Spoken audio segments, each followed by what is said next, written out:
Stop. Stop. Stop. Like studying. Because we're still not sure where to get the tuition. It broke my heart to think of stopping your studies because she was working so hard. Even when all she had was money for transportation.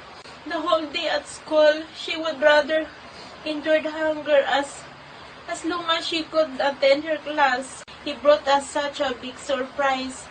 I hugged Charmin tightly that time and told her, you will not have to stop your studies anymore. Mr. Won, please do not stop creating wonderful videos, and please always take care of your health.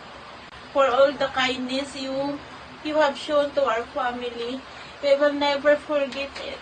One day, we will be able to meet at least one of you in person. With gratitude, Cora.